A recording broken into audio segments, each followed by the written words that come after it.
I'll be quite frank with you guys. You really have to hand it to the American AI for being so annoying.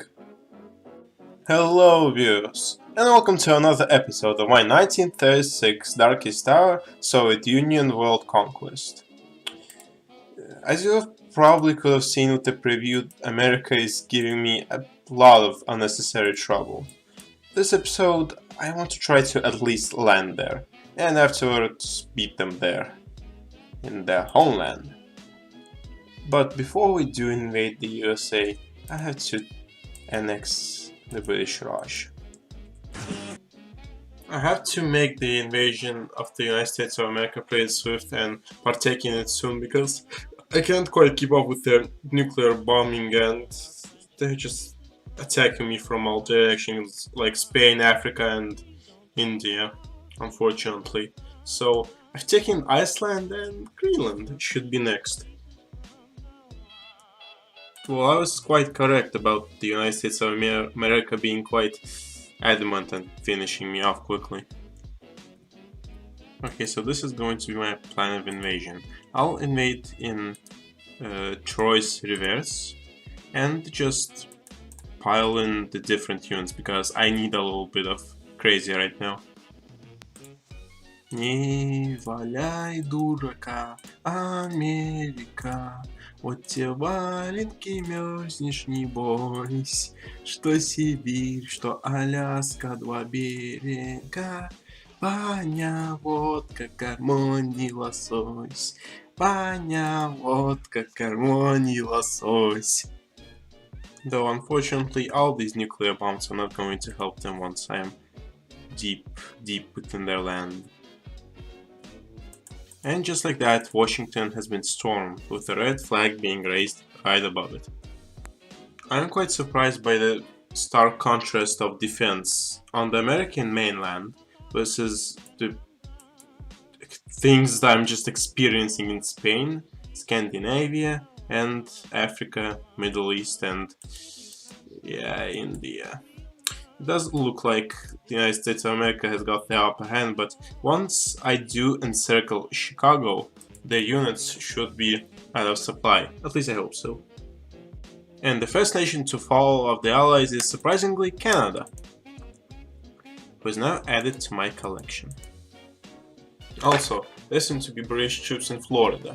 I guess they finally came back to reclaim what's rightfully theirs. It seems that their troops are still in supply despite me encircling their capital, but it does mean that they can't use industry anymore, which is very amazing as well, because it means they can't produce any new troops, or planes, or ships. Oh no! It seems that I haven't beaten down America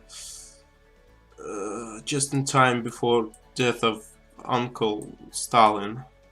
But let's just let Beria rule for it. I mean, he's a pretty nice guy and hasn't done anything wrong now, has he? It does seem that keeping the partisans under control is a fairly difficult thing, so I'm just going to liberate these guys. Yeah, welcome back, Confederates who are communist. This just looks so wrong. This is probably as beautiful as I can make the United States of America.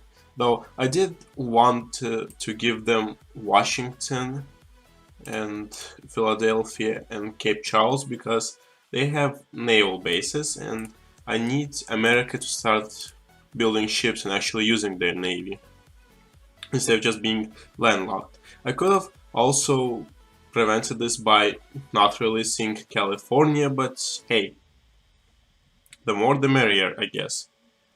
Also, it seems that the Allies are not really, they haven't really capitulated now, have they? They still have quite the strong presence around the world, and I do need to finish them off. But first, all of this can be solved by doing just this. Nope, this. In the middle of all of this though, I also have to take Ireland. Though, not to make the IRA mad, I'm going to do this. And look guys, Ireland is united now. Yay. This is possibly one of my first times ever using paratroopers and I like them a lot, I'll be honest. Also, I did not notice that there was a still surviving Italy here, which I'll have to change. I also know something quite interesting. The capital of the United Kingdom is Saigon of all places. Honestly, can't blame them. They don't really have much left now, do they? This was half expected. I found where the British army is. Or, well, where all of it is. I heard these guys were talking smack about communism, so we should teach them a lesson, and they don't really have the things together now, do they? So you guys remember how I said I couldn't partake in Operation August Storm? Well, the tides have turned. So thankfully, Beskara is on the map now. Yay. I feel like I just poked China and they just started falling apart instantly. I've never seen, well at least late game China have 35% descent in their provinces, which is a new one. Just look at how beautiful that paratroop gif is. I'm not quite sure what you guys were expecting, but here are 51 British divisions being destroyed in Saigon. Yeah.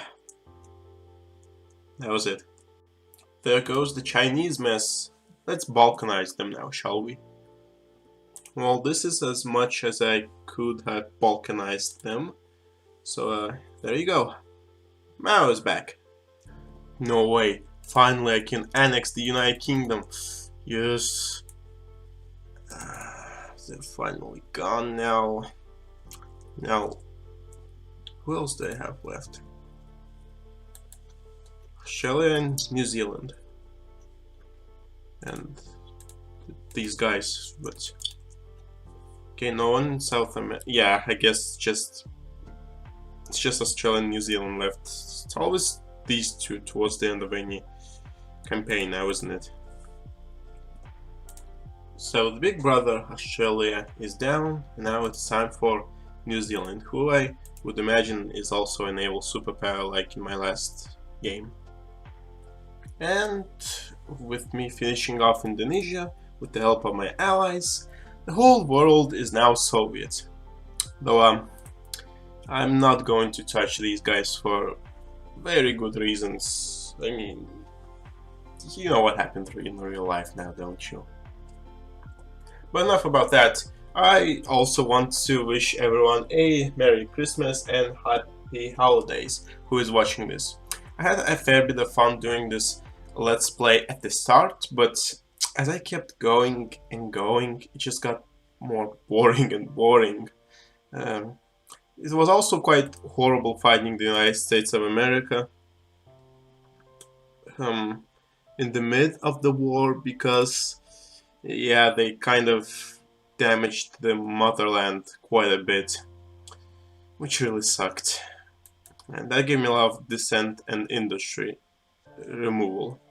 And I still haven't taken care of my dissent, and it's almost 1960. Also, just to show you guys, I have not researched nukes at all. And this is how far I have gotten with doctrine research. I began researching modern war towards the end of my campaign, which didn't really help out much, but I mean, the doctrines really did make a large difference. I mean, just look at how quickly China fell. They just didn't have any chance at all. So I hope you guys have enjoyed the series. Leave a like and subscribe if you did, and I'll see you in the next thing that I do. Oh, and also guys, before I do forget, well, I did forget it, but I remember that at the last moment we have a Discord group, and I would be quite delighted if you guys would join and communicate. There you can vote for what the next Let's Play shall be. Because I don't really know what to do. But yes, I'm going to, I guess, put up a voting poll of sorts there, and I'll see what you guys will want me to play next. Or actually, or just vote in the comments. Either or will be quite satisfactory for now.